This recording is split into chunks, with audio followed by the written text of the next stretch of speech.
অষ্টম শ্রেণীর প্রিয় শিক্ষার্থীরা, আজকে আমরা তোমাদের ইংলিশ বইয়ের 40 পেজ নিয়ে আলোচনা করব। তো এখানে লেসন 4 মিনিংস অফ ওয়ার্ড সম্পর্কে বলা হয়েছে।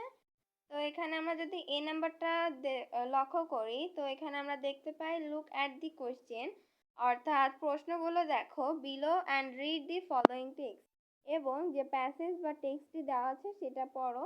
নাও ডিসকাস ইন পেয়ার্স, এবং জোড়ায় আলোচনা করো।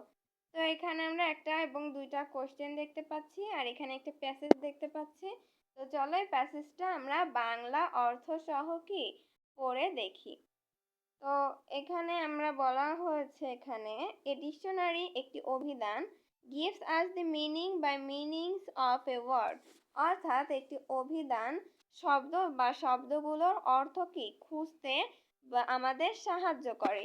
এক্সাম্পল, উদাহরণ, সেন্টেন্স বাক্য are given to show how the word are used, অর্থাৎ উদাহরণে যে শব্দ দেওয়া থাকে বা বাক্য দেওয়া থাকে সেগুলো যে দেখো ওয়ার্ডস আর ইউজ, অর্থাৎ শব্দগুলো আমাদের কি ইউজ ব্যবহার করতে সাহায্য করে। দে অলসো, অর্থাৎ তারা সর্বদা হেল্প সাহায্য করে to make the meaning clear, অর্থাৎ শব্দর যে অর্থগুলো সেগুলো আমাদের পরিষ্কারভাবে বুঝিয়ে দিতে সাহায্য করে। এ ওয়ার্ড একটি শব্দ may have more than one meaning, অর্থাৎ একটি শব্দর এক বা একাধিক অর্থ থাকতেই পারে, এটা স্বাভাবিক। দি ওয়ার্ড ড্রাই, অর্থাৎ ড্রাই হলো একটি শব্দ, এটা হলো adjective, has a number of meanings, অর্থাৎ এখানে আবার দেওয়া আছে three of them are given here, এরও কিন্তু অনেকগুলো অর্থ আছে, এর মধ্যে কিন্তু তিনটা দেওয়া হলো। এখানে ফার্স্টে কি বলা হয়েছে, নট ওয়েট আর্দ্র নয়, নট ড্যাম্প নট স্টিকি, অর্থাৎ চ্যাটচ্যাটে বা উষ্ণ নয়। তারপরে কি বলা হয়েছে উদাহরণে, দি রিভার একটি নদী becomes dry drawing in summer, অর্থাৎ গ্রীষ্মকালে নদী শুষ্ক থাকে। তারপরে কি বলা হয়েছে 2 নম্বরে, যদি আমরা একটু উপরের দিকে নিই তাহলে বেশি বুঝতে সুবিধা হবে। দ্বিতীয় নম্বরে বলা হয়েছে উইথ ভেরি লিটল প্লান্ট, অর্থাৎ বৃষ্টি কম বোঝানো হয়েছে এখানে।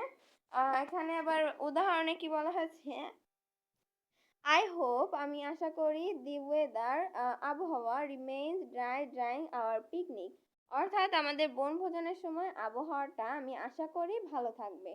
এটা বোঝানো হয়েছে যে একটা বনভোজন করতে গেলে যদি বৃষ্টি হয় সেই বনভোজনটা কিন্তু ভালো হবে না, সুতরাং সে আশা করে বৃষ্টিটা হবে না।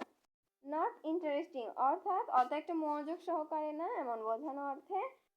হিস স্পিচ, এটা হলো একটা, তার বক্তৃতা ওয়াজ কুইট ড্রাই, অর্থাৎ তার বক্তৃতাটি ছিল কর্কশুরে, অর্থাৎ যেমন একটা মধুর মিশ্রিত কণ্ঠে বলা হয়নি, এরকম বোঝাচ্ছে।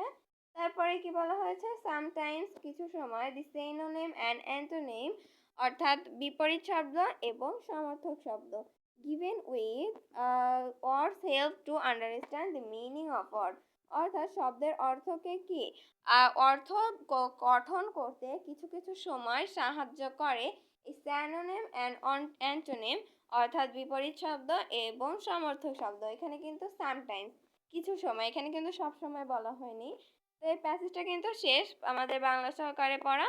তো আজকে ভিডিওটি এই পর্যন্ত। ভিডিওটি যদি ভালো লাগে অবশ্যই লাইক সাবস্ক্রাইব করে রাখবেন, এবং পরের ভিডিওটা দেখার জন্য আমন্ত্রণ রইল। আসসালামু আলাইকুম।